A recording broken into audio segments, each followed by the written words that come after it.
အားလုံးမင်္ဂလာပါခင်ဗျာဒီနေ့ကျွန်တော်တို့ BTC နဲ့ပတ်သက်တဲ့ market analysis လေးကိုကျွန်တော်ဒီမှာ knowledge sharing နဲ့မျှဝေပေးချင်ပါတယ် okay ဒီမှာ line တွေကျွန်တော်ဆွဲထားတော့နည်းနည်းရှုပ်နေနေမယ် okay တစ် line ချင်းစီကိုဘာကြောင့်ဆွဲထားရလဲဆိုတဲ့အကြောင်းကိုကျွန်တော်ဒီမှာ sharing လုပ်ပေးချင်ပါတယ်ထုံးစံတိုင်းပဲဒီမှာအနီရောင်နဲ့ဆွဲထားတာတွေကတော့ကျွန်တော်တို့ horizontal support resistance level တွေမှာအဓိက touch ဖြစ်တဲ့နေရာတွေကိုကျွန်တော်ဆွဲထားတာဖြစ်ပါတယ်ဒီအနီရောင်မှိန်လေးရဲ့အကွက်လေးတော့ box လေးတွေကကြတော့ကျွန်တော်တို့ fair value gap area တွေကိုကျွန်တော်ဆွဲထားတာဖြစ်ပါတယ် okay တက်ရှိတော့တကယ်ဒီနေ့ဒီ BTC နဲ့ပတ်သက်တဲ့ market analysis က BTC က9000ပေါ့နော်9000ခွဲကိုကျွန်တော်တို့စပြီးတော့ break လုပ်ပြီးပေါ့နော်စပြီးတော့ break လုပ်ပြီးဒီမှာဒီတဲ့ channel လေးတစ်ခုရှိတယ်ပေါ့နော်ascending channel လေးတစ်ခုလည်းရှိတယ်ပေါ့နော်ပဲကျွန်တော်တို့အဓိကဒီမှာပြချင်တာကြောင့် ascending channel ကိုascending channel ရဲ့ကျွန်တော်တို့ဒီမှာ resistance line တစ်နေရာရှိတယ်ပေါ့နော်အဲ့နေရာလေးတစ်ချက်ရှိတယ်ဒါကျွန်တော်ဆွဲထားတာဒါပေမဲ့လောလောဆယ်ဒီ ascending channel လေးကိုကျွန်တော်ခဏဖြတ်ထားလိုက်တော့မယ် okay အဓိကကျွန်တော်တို့ကအရေးကြီးတဲ့price session နဲ့ပတ်သက်ပြီးတော့ကျွန်တော်တစ်ချက်လေးပြောချင်ပါတယ် okay ဒီမှာဆိုလို့ရှိရင်ဒီမှာ major down trend line တခုရှိရပါတော့ down trend line ကိုစပြီးတော့ break လုပ်ပြီးသူ break လုပ်တဲ့နေရာကလည်းကျွန်တော်တို့ဒီ horizontal support resistance level ရ9000ခွဲကိုလည်းသူ break လုပ်ပြီအဲ့တော့ဒီ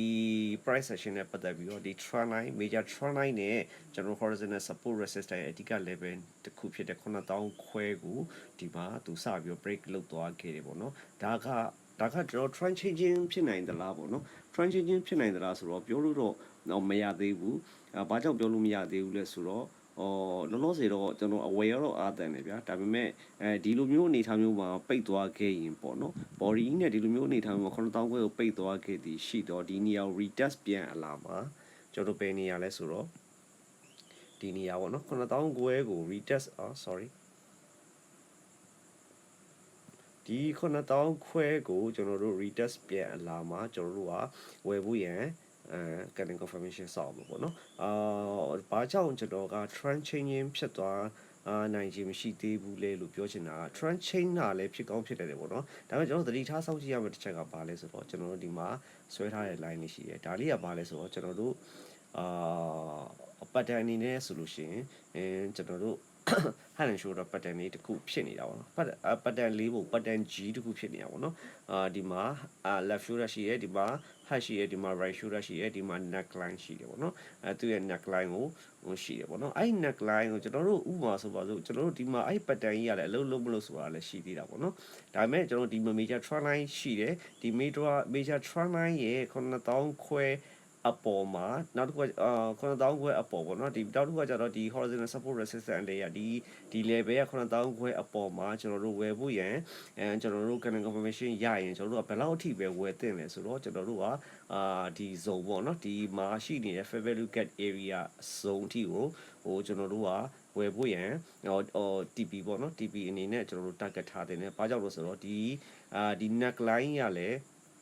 ကျွန်တော် resistance အနေနဲ့ပြန်ပြီးတော့ဖြစ်သွားနိုင်ခြေရှိကောင်းလည်းရှိနေတယ်ပေါ့နော်ဒီကနေမှပြန်ဆင်းတာလည်းဖြစ်ကောင်းဖြစ်နိုင်တယ်လုံးလုံးလျားလျား trend changing ဖြစ်သွားတာလည်းဖြစ်ကောင်းဖြစ်နိုင်တယ်ပေါ့နော်အဲ့တော့ဒီနေရာကိုဒီ area ပေါ့နော်ဒီ area ကိုဒီနေ့ဒီလိုသာ body ပိတ်ပြီးတော့ကျွန်တော်တို့ဒီနေရာကို9000ကို retest ပြန်လာလို့ကျွန်တော်တို့ hammer လို့ bullish angle မျိုးကနေမျိုးပေါ်လို့ရှိရင်ကျွန်တော်တို့ဝယ်ဖို့ရန်ကျွန်တော်တို့စောင့်ကြည့်ရမှာပေါ့နော်အဲ့တော့ target အနေနဲ့ကတော့ကျွန်တော်တို့ဒီ head and shoulder ရဲ့ကျွန်တော်တို့ neckline အနေနဲ့နောက်တစ်ခုကကြောင့်ဒီ fair value gap ရှိ area အထိကိုပဲကျွန်တော်တို့ကTP အနေနဲ့ထားတင်တယ်လို့တော့ကျွန်တော်အနေနဲ့ sorry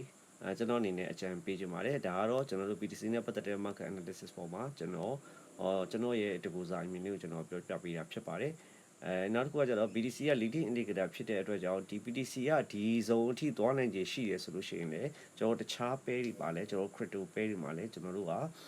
ဒါလေးကိုကျွန်တော်တို့ဝယ်ဖို့ရန်တခြား pair crypto တွေကအဆင်ပြေမလဲပေါ့နော်ဘယ်လိုနေရာမျိုးတွေမှာဘယ်လို candle confirmation တွေရနေလဲဆိုတော့ကျွန်တော်စောင့်ကြည့်ဖို့လိုအပ်ပါတယ်အဲ့တော့ BTC တက်ပြီဆိုရင်တခြားcrypto တွေလည်းအနေနဲ့များတော့တော်တော်များများလိုက်တက်ကြမယ်အနေထားမျိုးရှိပါတယ်အဲ့ဒါလေးကိုကျွန်တော် knowledge sharing အနေနဲ့မျှဝေပေးတာဖြစ်ပါတယ်ဝယ်မဲ့သူတွေအတွက်ဆိုလို့ရှိရင်တော့ဒီ zone မှာဒီလိုမျိုး body ပိတ်သွားခဲ့သည်ရှိတော့ဒီ zone မှာပြန်ပြီးတော့ဝယ်ဖို့ရန်စောင့်တင်ပါတယ်ပေါ့နော်လောလောဆယ်အလီတင်တော့ကျွန်တော်ရောက်ဖို့ရန်တော့chance ကတော့ကျွန်တော်ဒီတရက်နှစ်ရက်တော့စောင့်ကြည့်အောင်ပဲဝယ်ဖို့ရန်တော့ first priority အနေနဲ့ဝယ်ဖို့ရန်တော့ဒီနေရာမှာဦးစားပေးပြီးတော့စောင့်ကြည့်ရမယ်ဒီနေရာကိုအောက်ကိုပြန်ဆင်းသွားရင်တော့တပြိုးပြန်ပြီးတော့စဉ်းစားပါပေါ့နော် market ကဘလို့ ပုံစံနဲ့သွားနေလဲဆိုတာကိုတော့ကျွန်တော်တို့ price action နဲ့ပဲကျွန်တော်တို့က